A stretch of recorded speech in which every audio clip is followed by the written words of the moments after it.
Mesa de análisis.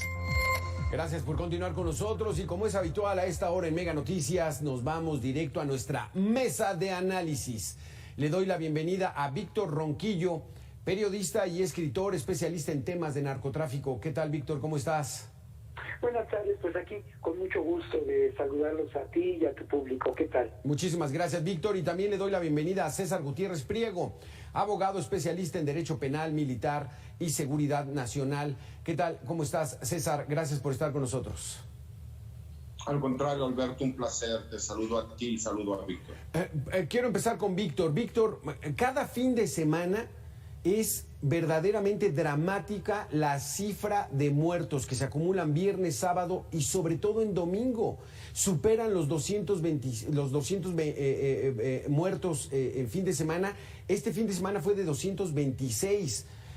Lo peor que podemos hacer, Víctor, es acostumbrarnos a las cifras.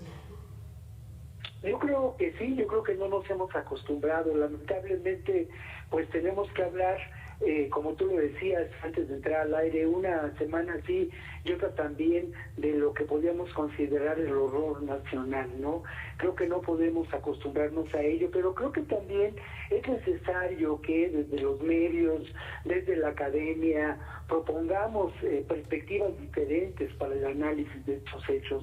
Yo creo que no nos podemos acostumbrar al horror nacional, pero tampoco nos podemos acostumbrar a el ruido mediático, a el que mencionemos estos hechos sin que tratemos de explicar lo que acontece y sobre todo lo que contextualicemos en relación a la generación de la violencia muy clara por parte de lo que podemos considerar no solamente los grupos criminales vinculados al narcotráfico, sino también la violencia generada en un momento en el que sin duda se busca, y esto creo que hay elementos para poderlo mirar así, pues una creciente desestabilización política, ¿no? Y hay que también señalar que en buena medida este ruido mediático tiene también que ver con el intento de generar una irritación social.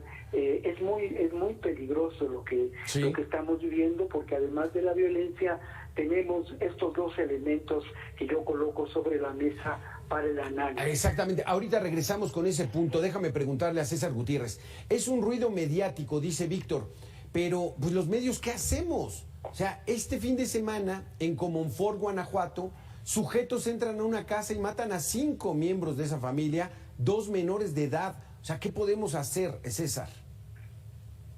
Mira, nuevamente, Alberto, creo que este tema lo hemos estado platicando muchas veces. Existe un abandono de la seguridad pública desde el municipio y es retomado por muchos de los estados. Por más que nosotros tengamos una Guardia Nacional con más de 100,000 elementos, la Guardia Nacional no fue creada para estar llevando todo este trabajo de prevención del delito del fuero común, porque entonces la Guardia Nacional no estaría cumpliendo con las funciones para lo que fue creada.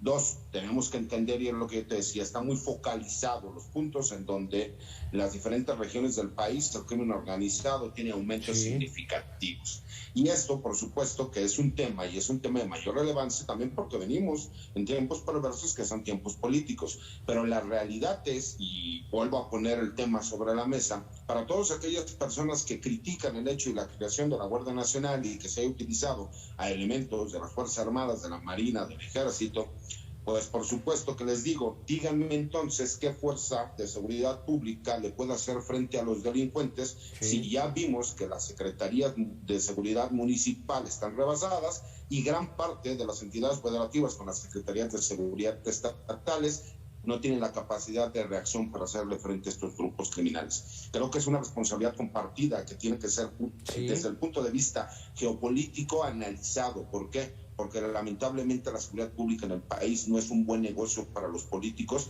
por eso tratan de eximirse siempre la responsabilidad.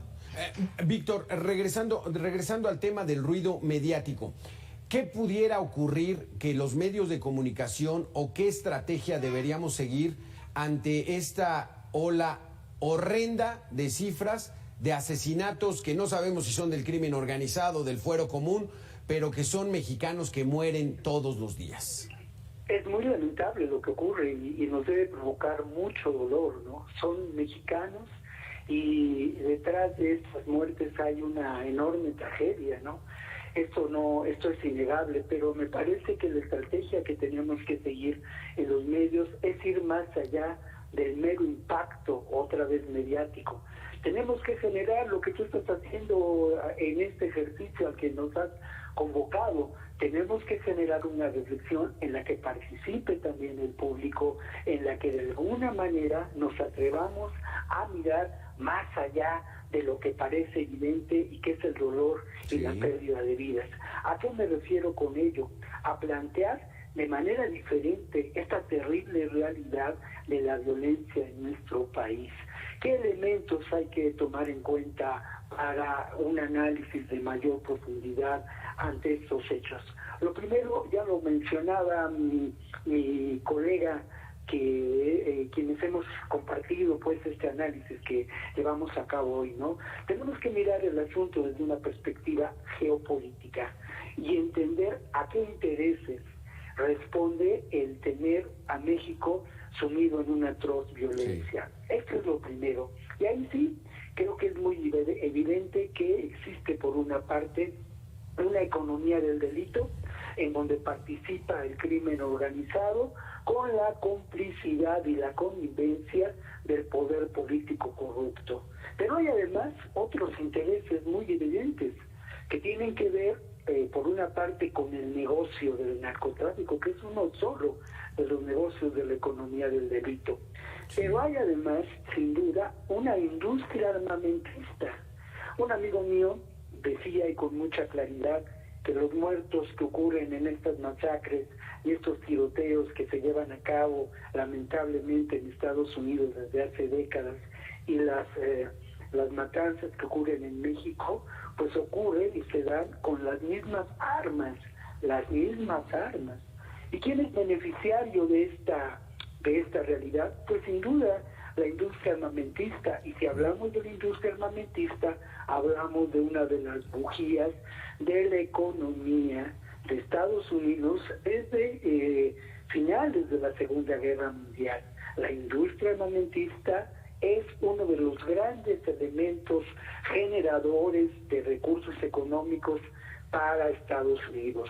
Y el ejercicio del control de América hispana, de América Latina, de la América del Sur, por parte de un proyecto de securitización planeado, realizado desde lo que yo considero los sótanos del Pentágono, es ni más ni menos que un intento de control de la población y de control de los recursos del territorio en América. Esa es una perspectiva diferente a la mera alarma y al simple contar los muertos, que son terribles, pero es ir más allá.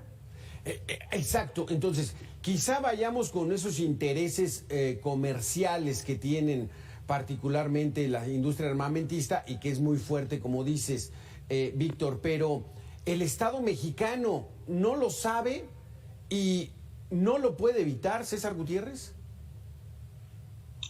Mira, Alberto, queda muy claro y el ejemplo te lo voy a poner. ¿Qué fue lo que se dio lamentablemente allá en Estados Unidos, en esta escuela de Texas? Un joven compró un arma de fuego, la cual fue incluso adquirida de forma legal, y lamentablemente vemos la tragedia que sucede. Para nosotros, por tener la prevención del delito, lo primero que tenemos que atacar es que los grupos armados, y en este caso los grupos de delincuencia organizada, no tengan la capacidad de fuego que tienen para inhibir a las policías locales. Ese es el primer punto. Y mientras no lo ataquemos de raíz, como lo intentó ya el gobierno mexicano con esta demanda en contra de las empresas armamentistas de allá de los Estados Unidos, pues obviamente no podremos tener los resultados. ¿Por qué? Porque tenemos que nosotros blindar también nuestra frontera para con los Estados Unidos, no nada más ellos para con nosotros. Eso es en primer lugar. En segundo lugar, tenemos, y es necesario, que la Fiscalía General de la República se ponga a trabajar y realmente las investigaciones de la protección política de los grupos criminales, porque no nos hagamos tontos, tiene que haber forzosamente una protección política regional para que estos grupos puedan operar con total impunidad. Es imposible, y creo que ya había platicado contigo en otro programa, sí, en donde yo decía que es imposible que los jefes policíacos, que los fiscales no sepan el mapeo delictivo de las entidades en donde se encuentran, cuando todos los días vemos la incidencia delictiva en los mismos puntos con el mismo tipo de delitos. Entonces, si nosotros no les damos las herramientas, ¿por qué? Porque ahorita nadie se quiere mover, lamentablemente, y todo lo que genera caos es bueno para el crimen organizado. Ajá. Tenemos que entender algo. En muchos de estos lugares en donde se cometen todo este tipo de crímenes es porque incluso al grupo criminal no le conviene un cambio dentro de los personajes políticos, porque entonces tendría que existir una reestructura, incluso con los nuevos políticos que lleguen, porque lamentablemente, lo que queramos o no, los grupos criminales se manejan con ese cobijo del poder. No me digas, no me digas, César. De las fiscalías y el poder político. Permíteme preguntarte, César, es decir, ¿políticos se benefician con esta situación dramática de los crímenes que se cometen en el país? Yo creo que sí hay muchos políticos que se benefician de esto, y creo que lo hemos estado viendo. Ve cómo determinados grupos políticos, dependiendo de la región en donde suceden los hechos, tratan de manipular la información, hacerla del conocimiento público. ¿Para qué? Para tratar de ganar adeptos y darle incluso un dictamen que pueda favorecer a lo que ellos están buscando. Por ejemplo, pusiste el ejemplo de lo de Guanajuato. Lamentablemente, lo que sucede en Guanajuato es responsabilidad de entrada del gobierno municipal y del gobierno estatal. Y por supuesto que hay una corresponsabilidad del gobierno federal, pero es menor a lo que sucede como tal. Y tú decías hace rato que cómo era posible que todas estas matanzas si tuvieran que ver con el fuero común o con el fuero federal. Recuerda que la responsabilidad de la seguridad pública es prevenir los delitos. Un policía no puede decir, es que esa persona como trae un arma, que es de uso exclusivo del ejército, pues no lo voy a detener porque no es del ámbito de mi responsabilidad. No, por supuesto que no. Si ellos ven que hay un delito que está cometiendo en flagrancia, inmediatamente tienen que actuar. Y entonces sí, ya serán las autoridades quienes determinen si será una autoridad del fuero federal o del fuero común la que juzgue, pero la detención como tal tienen que llevar, porque la prevención tiene que ver en ese sentido. Lamentablemente la política está jugando mucho también en lo que es la seguridad pública, y creo que mientras no se manejen los criterios en que tiene que haber coordinación en los 3 niveles del Estado, no vamos a poder funcionar. Es así de fácil y de sencillo. Y te voy a poner un ejemplo rápido, Alberto, y perdón que me extienda. Yo te puedo decir que ahorita hay 27 elementos de las Fuerzas Armadas y de la Armada de México que han hecho detenciones importantes sobre ciertos grupos de narcotraficantes, y lamentablemente están siendo juzgados por delitos del fuero común y del fuero federal por supuestamente haber hecho un exceso en cuanto a las detenciones. Dime entonces quién va a querer realizar su trabajo si las mismas autoridades están en contra del personal que hace su trabajo. Víctor Ronquillo, yo te quisiera preguntar, bajo esta premisa que nos está dando César Gutiérrez, este retén que hubo ahí en la entrada de Badiraguato, civiles armados, uniformados como si fueran militares, con armas largas, deteniendo los vehículos para revisarlos, y que incluso la presidencia dice no exageren, y el gobernador Rocha Moya dice que sí hay 4 detenidos y que van a evitar este tipo de retenes. ¿Qué está pasando, Víctor? Bueno, lo que está pasando lamentablemente es parte de una realidad que tenemos que definir claramente. No hay duda, y esto es muy preocupante, que buena parte o una parte de estos de estas regiones, de los municipios que han sido considerados como municipios que se encuentran, por decirlo así, en alerta, ¿no? Municipios en el norte, en el sur del país y algunos en el centro, no hay duda que grandes regiones de esos municipios están controladas por el crimen organizado. Eso no se puede negar. Y también hay que decir claramente que podemos hablar de decenas de miles, cientos de miles de personas que lamentablemente han sido víctimas de homicidio. También hablamos de más de 100,000 personas desaparecidas, de decenas de miles de personas desplazadas por la violencia. Pero también tenemos que hablar que como un efecto de esta fallida estrategia de la guerra en contra del narco, que lamentablemente no ha cesado del todo, también tenemos que hablar de cómo otra víctima a la que tenemos que sumar es algunas de las instituciones de la incipiente democracia mexicana. Sí. Esto es una realidad.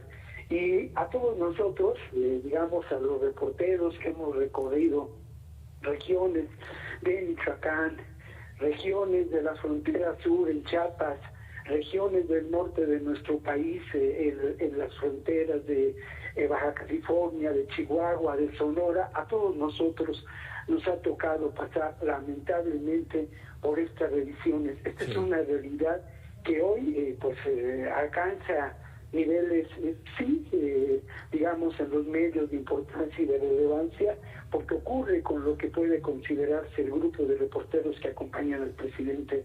Pero muchos de nosotros hemos enfrentado esta realidad y obviamente pues lo hemos denunciado y lo hemos hecho ver.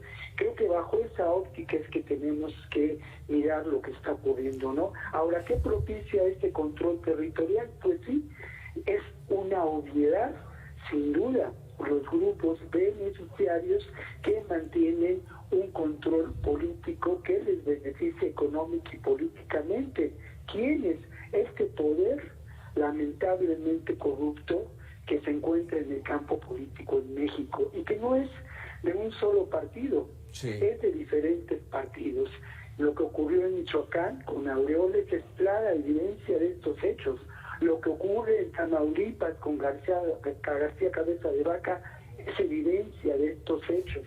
Lo que lamentablemente ocurre en Guerrero y ha ocurrido a lo largo de varios gobiernos es evidencia de estos hechos. Esa es la realidad y así tenemos que plantearla. Exactamente. Y esta situación, César, en el sentido de que dice el presidente de la República hoy en la mañana que no es igual que Felipe Calderón, que le declaró la guerra al narcotráfico, pero pues también este tipo de omisiones, pues creo que en nada funcionan. Gracias, Víctor, se nos acabó el tiempo. Gracias, César, por haber estado con nosotros, muy interesante. Más adelante seguiremos con este tema que desafortunadamente no se detiene. Gracias a los dos. Gracias a ti, hasta luego. Buenas tardes.